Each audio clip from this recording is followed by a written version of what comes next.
have women coming from different walks of life. You will see this roundtable is called Digitalization and Mass Media in Women's Sports, and our goal was to analyze the new platforms for the dissemination of women's sports, and we will emphasize how to use digitization and esports to achieve a greater impact for women's sports.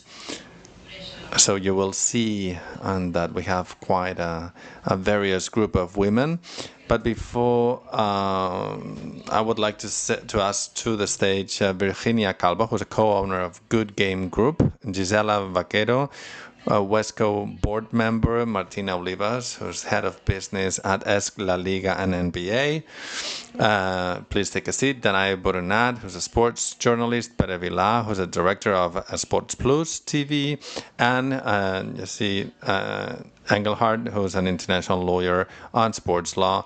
And this will be moderated by Iulene Servent, our colleague from the newspaper Sport. Thank you. Welcome and enjoy your roundtable.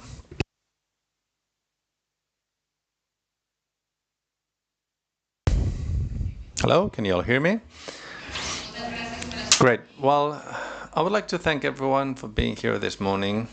This is the sixth roundtable. I'm not sure if you've attended all of them, but we'll do our best to keep it interesting.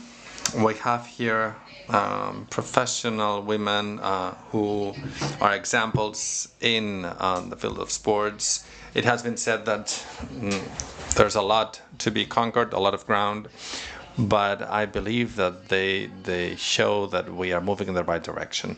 We'll start with Jessie Engelhardt. She is an entrepreneur and a lawyer in international sports law, specializing in contracts. She's worked for international law firms and clubs such as the FC Barcelona and UEFA. She's familiar with the sports ecosystem, not only from the international and legal point of view, but also as from a business perspective. In 2020, she founded her own law firm, and she also gives lectures on sports management, sports law in international universities. She's a co-founder of Sports Career Academy, a community that is set up to help students and professionals from the sports industry boost their careers. Hello, Jessie. Thank you for being here with us. I would like to start with a question that has to do with the next generation. If they want to find a career in sports law, what would you advise them to do? What kind of training or studies should they pursue to find a career in this industry? What are the bottlenecks or obstacles they should be looking for? Thank you for your question. I'll answer in English, if you don't mind, because I find it easier for me.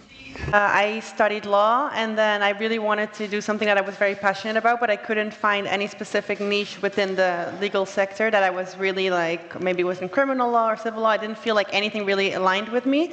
So eventually, when I started working at law firms and doing internships, I came across the sports law sector, and I realized that that even existed, which is something I never realized before.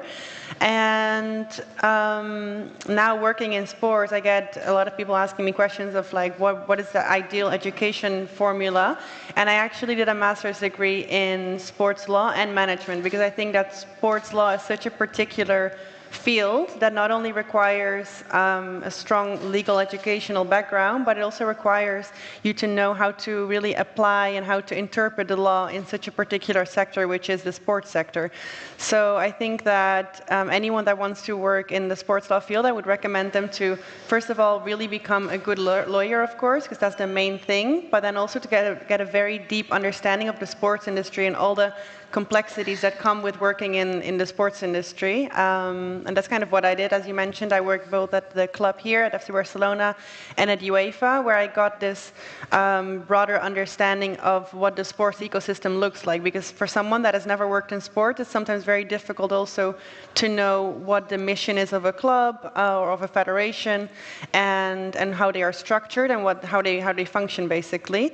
And I think that nowadays helps me so much also when I speak to my clients or when I deal with clients, it makes me be more relatable and helps me understand them better because I know how to interpret the law in their particular context. For example, with the transfer window, maybe if you're a normal lawyer, let's say, working in any other field, you don't understand the complexities and the flexibility that it requires that you would need as a sports lawyer. So I think two things, a strong legal education, but also working in the sports sector, even in any capacity, I would say, to understand the ecosystem and then combining them together. Y además de esto, ¿cómo crees que la digitalización Now, how do you think that digitization can help develop your career and your personal brand? Yeah, that's a whole different topic and something that I am quite passionate about because I think that social media or in general digital platforms nowadays, that we can use them in such a powerful way. Like myself, I didn't have any social media until a few years ago because I felt like it just wasn't my thing. I thought it was all kind of like postureo, and I didn't really like it. So I didn't have it. And then when I started my own law firm, I realized that in order to actually attract opportunities, but also attract clients, I need to put myself out there. I needed to kind of make myself visible, right? Because one thing is what I know how to do, but the other thing is that people need to find me, and if not, I need to go knocking on all the doors. So I thought, okay, how can people find me? It's becoming more visible, and gaining that visibility online is a great way to do it. So that's also one reason why I started kind of building my personal brand. Like you said, mentoring also other people to do the same thing and kind of helping others and inspiring others to use social media in this type of professional way. Like I only use it professionally. I don't really share my personal life, but I think it's a great way. And also for female athletes, I think that in order to help the sports grow, they could really use those channels also to gain more sponsorship opportunities, maybe to gain more visibility, but also to tell their story, which I think is the most direct way of communicating with the fans, right? And I read the other day actually that in women's athletes, that they actually have very high engagement or even higher engagement than some male athletes with their fans. That is because it's such a tight bond, probably because the games have less visibility on TV. So that's why the social media is a great platform for them to share their story and to engage with the fans. So I think for both on and off the pitch, people working in sports in general, social media is a great way to make yourself visible and to build your opportunities. Muchas gracias, Jessie. Thank you so much, Jessie. Well, picking up on what you said regarding the visibility that these kind of social media can provide us and digital platforms that break away with those old access barriers, we have two experts here that work in the digitized world, an industry that is indeed on the going stronger and growing. In Spain, they accounted for more than 25 billion euros, and probably it will 25 million euros, and they're expected to grow to 45 million. We have Gisela Vaquero, who's a designer and video game developer, especially educational games that promote women in the tech world through women's quizzes on the life of famous women. She's a founder of Jolly World and Women in Games, an organization that aims to promote female talent in this sector. Gisela, what's the experience for women in these sectors? Why did you decide to set up these spaces that are exclusive for women? I'll answer in Catalan. Now, why did we create this platform? We at Women in Games decided to set up a platform where women can meet one another, spend time together, play games together. They can share their concerns, the kind of problems that they encounter when playing. But it's important to know what those problems are. And what tends to happen with female gamers is that when you play online, they are blatantly discriminated against. Harassment, they feel sexualized, all of their skills are called into question and insulted, needless to say. So all of these girls and young women who want to play these games lose all interests, and from a professional point of view, at the end of the day, it's even worse, right? They don't want to be part of that. So this platform is there to fill this void, for them to have a place to talk to one another, to find out about everybody's problems, and then to play among them without being insulted or discriminated against. That's why. Okay, so I understand that these kind of fora are extremely necessary. There's a lot of sexism as well in gaming, but I think it would be interesting to find a solution for the mixed space so that it's safer for women, in parallel to this kind of women-only spaces. Yes, but for this to happen, you need to work from scratch, because the problem is that there are a lot of social stereotypes that are ingrained in most of us, unfortunately. And that's something that you need to suppress, to root out completely.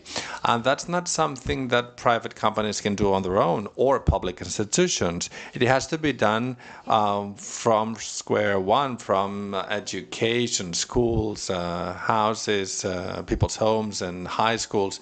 And then, obviously, companies and the whole video game industry, they need to understand that everybody should be on equal footing, and this kind of equality should be pursued everywhere.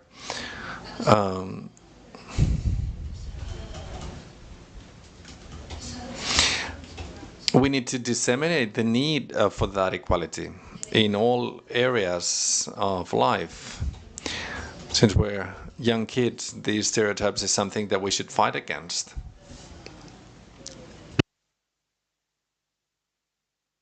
Just assigning a sex when you're born and thinking that you're supposed to like a kind of toys or activities or sports just because you're a boy or a girl, that's something to fight against. And that's the foundation for everything else.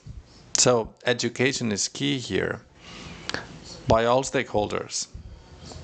And then policies and regulations. So imposing rules or passing laws, that's very important. So a respect must be ensured at every match, at every activity. And this is not the case every time there's sports being practiced. In some cases, sure, there might be sports institutions that apply these kind of policies, but it should happen everywhere. And finally, the media. They are fundamental, because we may talk about it all day long, but athletes are seen by a whole audience, by a whole world, and the media should help disseminate information about these kind of problems that women go through. And they should insist on the significance of equality, so that we also achieve a 50% of female gamers. 50% is something that I have to say is already a reality, pretty much. I mean, we tend to think that women do not play these kind of games, but we're wrong. 48% of gamers today are women. But the problem is that usually we think of a gamer as a man, so only 20% of those gamers, when you ask them, if they play video games, they say no, because they don't feel identified with the kind of label. So that's something we should change, and to fight against stereotypes. It's the only possibility to get to that 50%. And for us, well, it's very difficult to find a career in games. People don't show any interest. We have 130 women in this group, and they hadn't thought about working in this field professionally. Well, you were saying that there are more and more female gamers, nearly 50%. However, it's harder to find them in high-performance sports, right? There are world champions of gaming that become millionaires, and they're all men. Whereas, well, we don't find that many women, which is why we have Virginia Calvo here today. She has a business background. She has produced mostly consumer IT items, and she is the owner of one of the most significant online game groups in Spain, and the only female executive in this field. Why are there so few women? I'll answer in Spanish. I'm sorry, we are switching back and forth. I would love to be able to express myself in Catalan. Should I rephrase my question in Spanish? No, I understood. Thank you. There's no problem, but I'm sorry I cannot express myself in Catalan. Now, first I have to say that I'm delighted to be here in this incredible setting for sports all across the globe, and with these splendid colleagues and everyone who has spoken before us. I used to be an athlete, so I love being here. I believe that Gisela hit the nail on the head with many of the things she said regarding the absence of women in sports. I mean, there's not just one reason for it.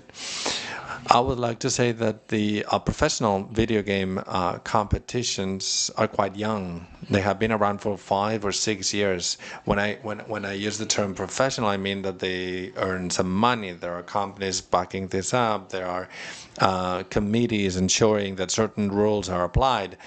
This is very young in Spain, in Europe, and in the world at large. It's therefore an industry we are still working on, and that's a problem because in order to play a game, you need to have a physical skill. There's no gender-based categories in gaming. These competitions are mixed from scratch. Our problem is that the girls and women who play, as Gisela was saying, until 12 or 13, there's a 50% distribution between boys and girls. But then they move away from this kind of competitions for different reasons.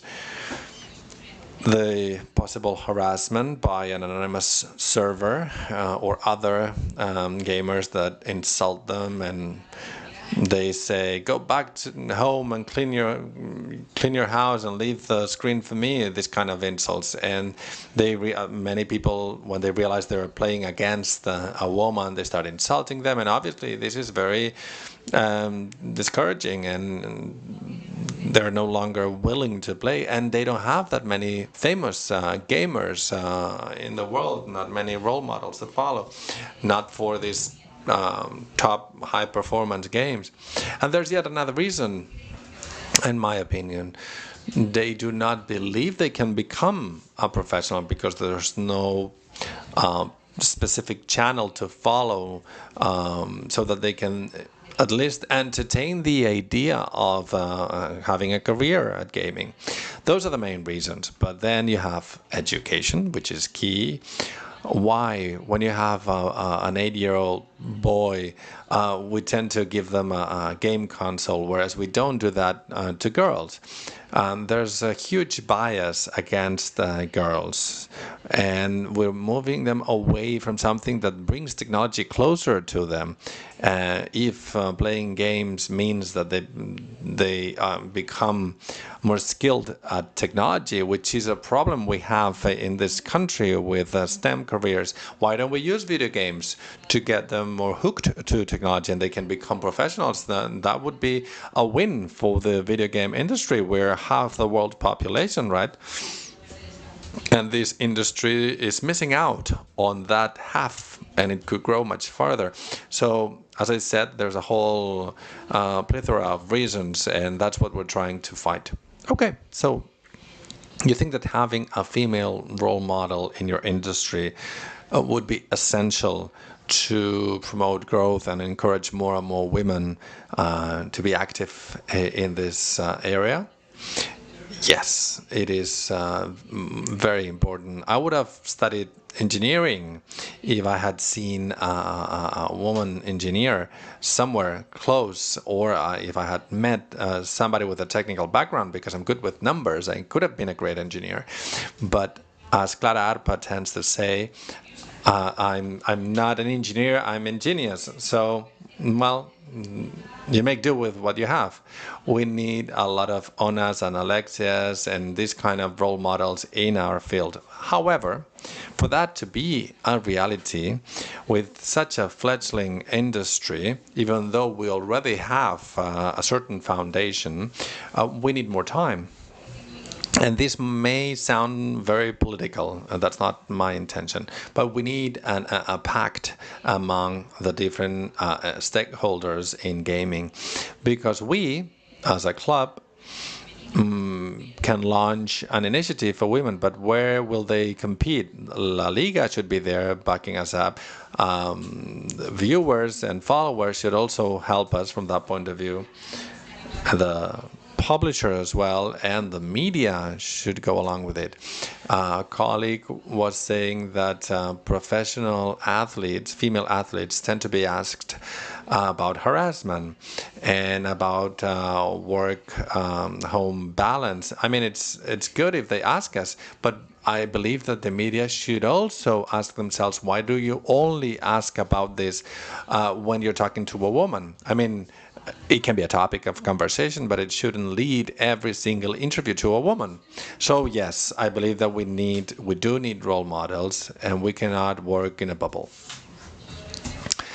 Okay, you mentioned football.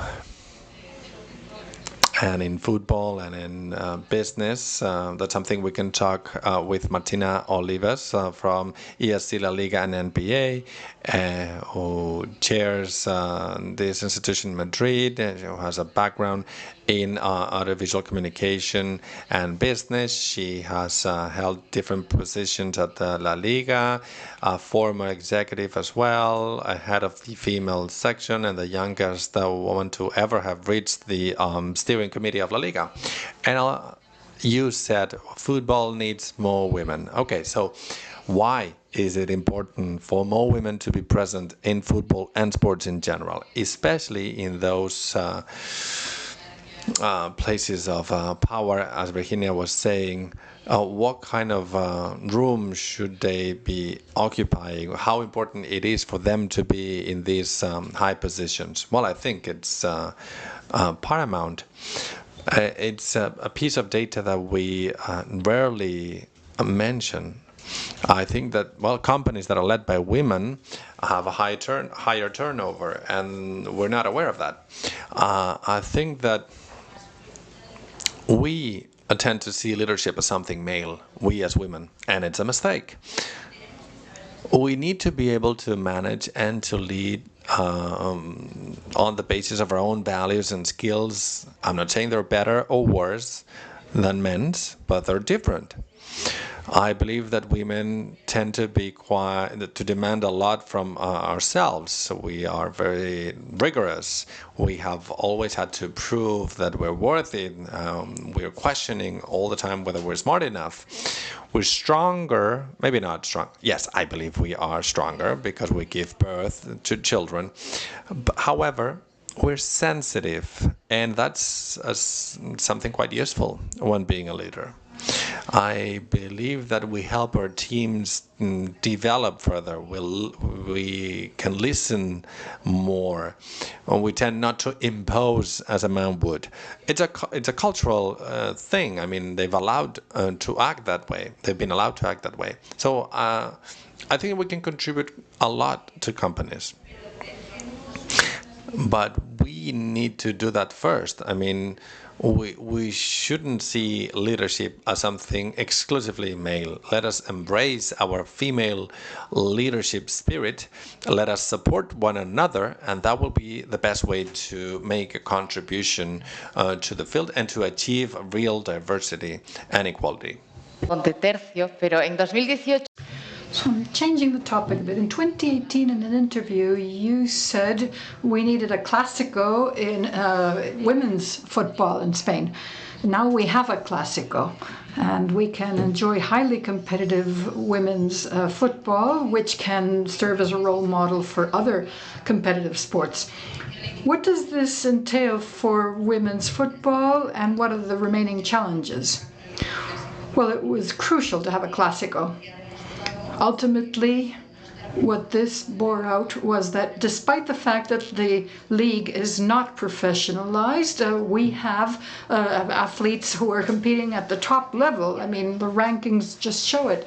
So I think it just showed that there was a lot of interest in women's football and in this kind of match, but there was no window and no support for it actually to happen. So what have we found?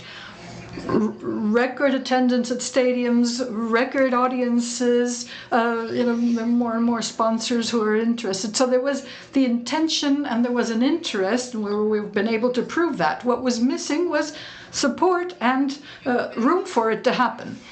And I really believe this.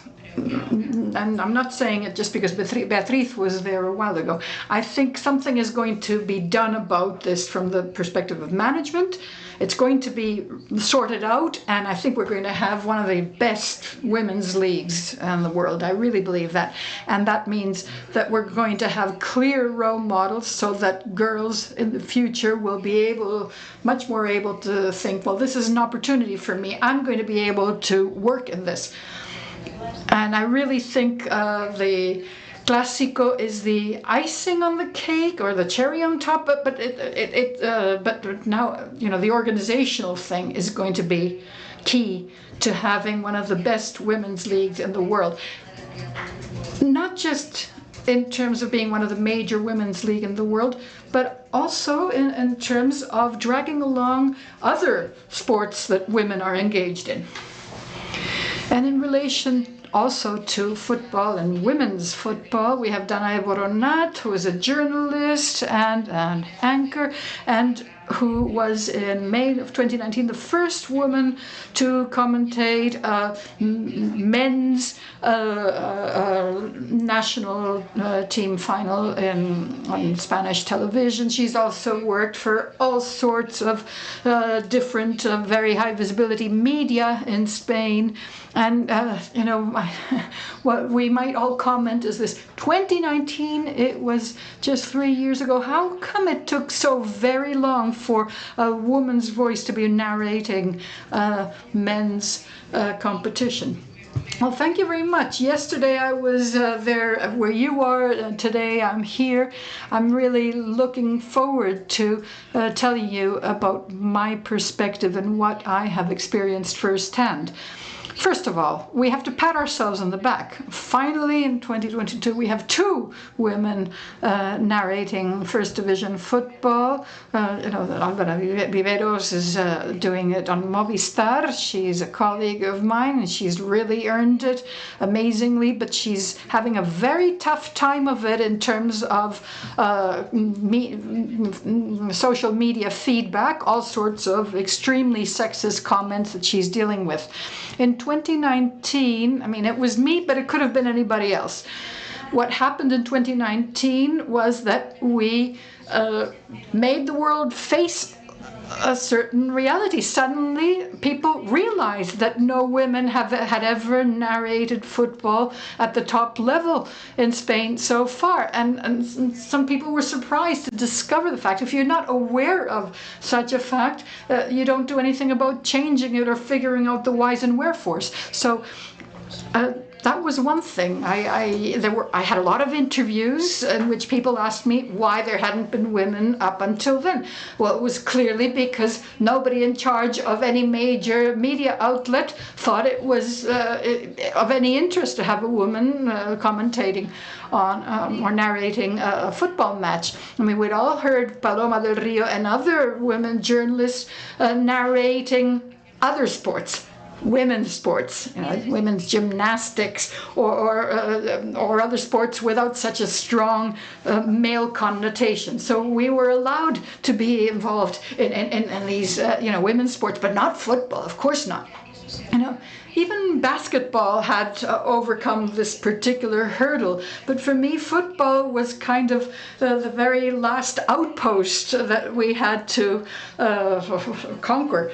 I mean, women players have been mistreated in Spain for the past 30 years. Continually they've been undermined and mistreated at every level, including the clubs, although the clubs have been the ones that have provided the most support, But it's like, okay, you're there, you get the farthest flung field to practice in, don't bother us too much, but at least we'll let you play. But it was the federations that were responsible for women's sports being completely left out for so many years, and coaches also mistreating and so forth. I mean, everything was so adverse that no women journalists went for it. I mean, I had a lot of very good women colleagues who were very good and knew a lot about football, but hadn't dared. They didn't even consider it. And when you talk about New Year's resolutions, at one point in time, I thought I was working for Media Pro, so we had the rights for the women's World Championship, the one in France, which was a turning point because France did a very good job and there was great attendance at the stadiums. So I thought, are we also going to have a man narrating women's football world championship being held right next door in France? And nobody had even considered it. So that was my New Year's resolution. I reached the conclusion that we couldn't sit around waiting for some boss to give us a chance to do something different, because it would be too risky. And the media and the bosses don't want risks. They want certainties. They want reliable, so they want sure things, because you don't know whether including a woman as a narrator is going to be a good thing or whether it's going to have a very negative impact, whether there'll be fallout. So I spent months practicing, studying, talking to colleagues, listening to advice. And then once I felt ready, I went to a boss and I said, hi, if you feel that this could work out or could be a good thing someday, let's talk about it. I would like to go for it. I feel like I'm ready. Of course, you're never 100% ready, but that's the case for all of the narrators who've been doing it for 20 years. I mean, and that's the other thing. When you start out, they're comparing you to people who've been doing it for decades. But anyway, I was lucky enough after putting it to somebody to have been given the chance, and to have been given the chance in a men's match. I thought that would have been impossible. I have a first division match to narrate, a men's first division match to narrate was a big deal. I didn't think it would have been feasible, and yet that was the way it went. Some people complained, oh, I can't stand the women's, to have a woman's voice. You know what? You'll get used to it. Yes, women have higher voices. Yeah, sure, of course. But you know what? Some men have high-pitched voices and they're narrating, and some narrators have very low-pitched voices and nobody complains and nobody's criticizing them for it. But, now we have two women narrating with their own pitch and timbre, and everybody's complaining. Why? Because of tradition, because of background. We're not going to turn things around overnight, but it was urgent to, set the ball rolling. So 2019 was a first step, and now finally La Liga considered having, having women. La Razón also had women narrating. So we've kind of started things out. But but if we don't keep driving this, we'll go back. We'll backtrack. Don't make any mistakes about it. Make no mistake. I mean, it's really is the way it is. So we have to be far better prepared and qualified than the men. And so why hasn't this happened up until now? Simply because, the men in charge didn't dare, but we didn't dare either. I mean, we also have an issue. We tend to feel underqualified, where men would just go for it and don't even consider whether they're qualified or not. I mean, I knew I would have character assassination in the media because of daring to narrate football, because I never played football. If you've never done this yourself, how could you possibly narrate it yourself? As if all of the male journalists doing this had been former football players. Never mind. So this is a time of change, but we really need to continue to press on this, to continue to to tell people that we're ready not only to narrate but also to be in charge of the press room, where we need to be in charge of leading in the media in different areas. And there are very few women leaders in the media, and that of course has an impact on the kind of decisions that are made, the people that get hired, the kind of risks that are taken. I mean, I think this change is unstoppable, but a lot of work is required. Beyond that giant step you took,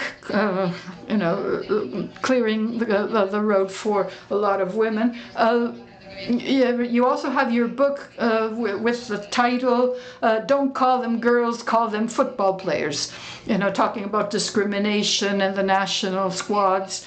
Can you talk about that a bit and talk about the responsibility of the media in this regard, not just in terms of the managerial structure, the way language is used in dealing with women's football? Yes, it's amazing how many times I've had to tell this story. It's quite clear.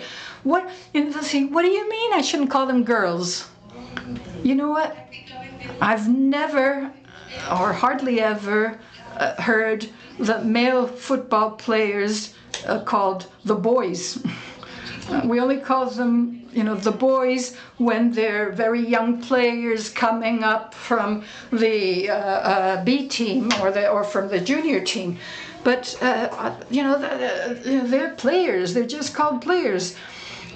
Whereas the women, it's just really, and I really focus on how the women are described or mentioned, and it's always condescending, it's always patronizing. Now we're going to talk about the girls in Atletico, the girls in Real Madrid, the girls in Barcelona. No, who are the girls in Real Madrid? Are they the fans? I mean, we're talking about the football players or the players. And this is me criticizing my colleagues, all other journalists who are doing a very bad job of it. And the way we present the women players has a huge impact on how the spectators perceive them. I tell my colleagues about it, and suddenly they think, oh, well spotted. Well, let's think about it then, I mean, language is important, and there's a lot involved. That condescending, patronizing attitude was there in the federation concerning the very best female football players. I mean, it's not a matter of, the women's team in some, godforsaken village being called, tomboys. The fact is that in that very top level women's football, there was all kinds of abuse and mistreatment and disrespecting and uncourteous and impolite treatment. I mean, I hadn't been covering women's sports up until then, so it was a discovery for me. After I narrated the Women's World Championship, I had to learn a lot about women's sports, women's football, in Spain and other countries. It's almost impossible to find out about the women players' backgrounds, or it was, so I had to train, I had to learn, I had to get information, and I found out through interviewing the football players, who eventually dared to tell the story of the kind of experiences they'd had. having their coach telling them fatso, calling them fatsos, you're no good at this, whatever, on a daily basis. They had to cope with that. And when you hear about this sort of thing, you say, what, come again? And the women players didn't realize that they had just accepted this constant abuse as a fact, as ordinary. So there we have the role of journalists who have to denounce this sort of thing. Women athletes tend not to report this sort of thing. I thought these women athletes were already empowered now that they had an audience, they'd be able to speak out, and they still don't dare to. So there's still a long way to go. And the kind of thing if the kind of thing that's happening now with Jorge Vilà in the Spanish national squad had happened with Martina, with Luis Enrique, I mean, he'd be out, he'd be herding goats, but it's not happening. With the Spanish national squad, it's going to be competing in a world championship next year, and everybody is going to claim the glory if they win, but nobody's wondering what's going on, why these players are making this series of demands and saying this is not the best that we can hope for. Nobody has heard them out yet. And it's still, the Federation is still treating this as a minor problem. They figure it's all over. It's just been a tempest in a teacup. Yeah, the media talked about it, but it's all over and done with. And as to the importance of the media, I mean, I'm being very self-critical here.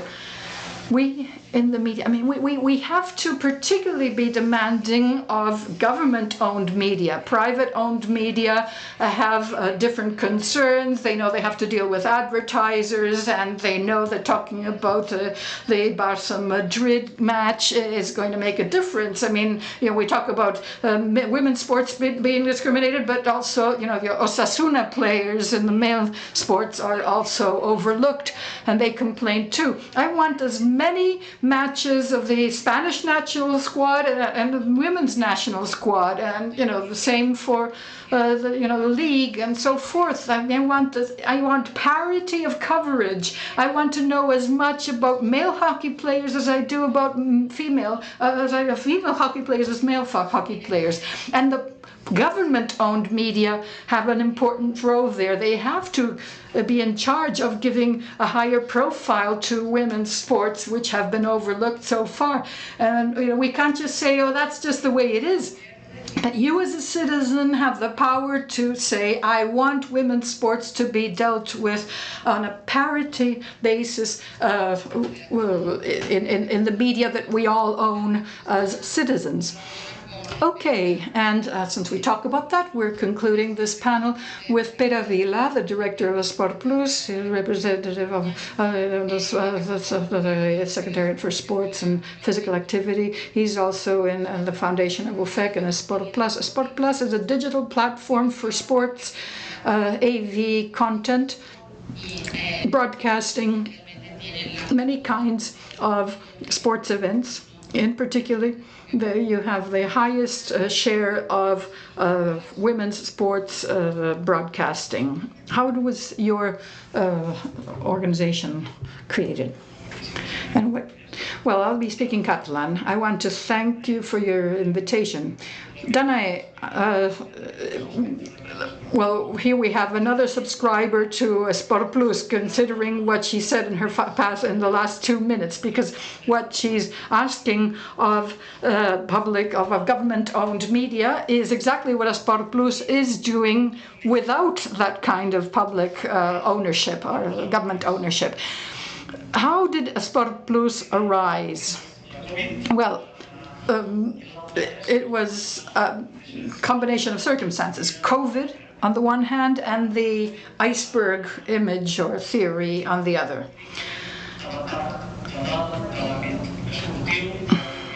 when we talk about the iceberg theory, we're talking about, the tip of the iceberg, which is the one that's visible. You have the elite athletes who train and whatever. We're talking about football and basketball, and that's pretty much it.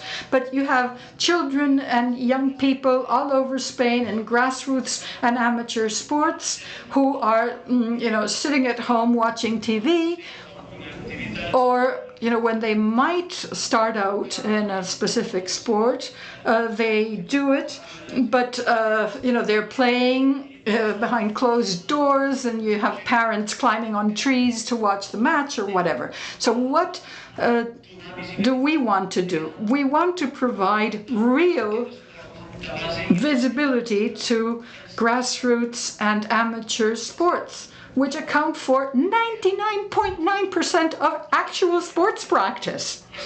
I mean, the reality shock is encountered when you have a platform that shows what sports are really like in this country. So it's not just all about football, and specifically men's football. And it's not just men's football and women's football, and specifically Barcelona Football Club.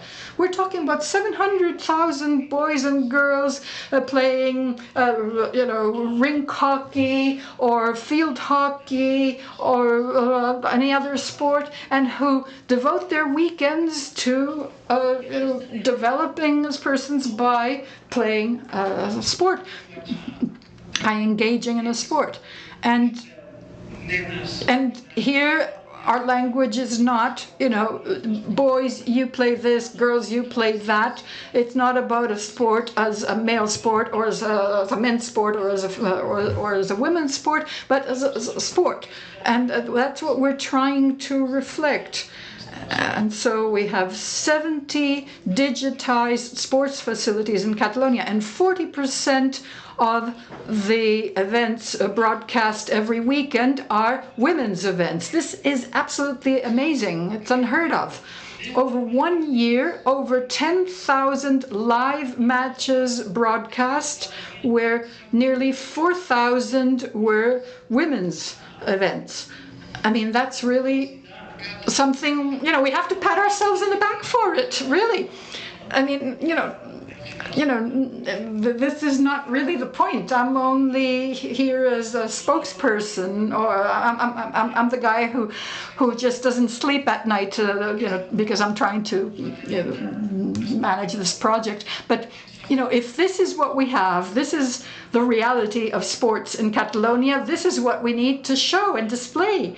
We need to boost those kids who are sitting around at home and watching their classmates on TV. That will drive them out of off the couch. And, suddenly, oh, you know what? 12-year-old girls are on TV because they're playing hockey. Boys are on TV because they're playing volleyball. I mean, that's going to drive them out and off the couch. The project involves more than 60 video cameras installed in different stadia and facilities with automated, that are automated cameras. You think this would be feasible without this kind of technology? Well, there are 2 points here. I'm a very theoretical sort of person. First of all, digitization, and then conviction. Commitment. Because of digitization, everything that happens in that facility will be visible on TV. If it doesn't matter what kind of audience they get, if in their 3rd division in the Catalan League, I mean,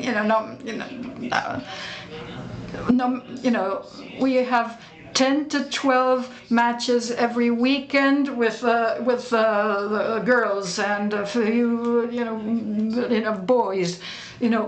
Because of digitization, we don't have a difference. You have matches being broadcast from Friday afternoon through Sunday in all kinds of levels. Hockey, field hockey, for instance. There we have parents and even grandparents playing hockey, and you have really high audience levels there. You know, you have the grandchildren watching their grandparents play hockey. You know, so they see their parents or grandparents joining their old team and playing in a digitized facility where it can be broadcast. And then what else? Conviction. This is the only project of this nature on a global basis. Tell me what platform can provide this kind of coverage during a weekend. We have, this is the pre-season, and we're going to be showing 80 women's sports events this weekend. And we don't have all 70 cameras up and running this weekend because it's the pre-season. Movistar doesn't have that. I mean, try to find an equivalent platform on a global level providing this kind of coverage for women's sports, both grassroots and amateur. Yes, and this is why I would like to end on a positive note. Sometimes it seems like an impossible dream, but it's actually doable. That's why it's important to hear about people who break that glass ceiling and break through it. I mean, I'm not as old as they are, but you know, when I was in school, I didn't have this kind of role model. I hope you've enjoyed this, and I think we're all grateful for their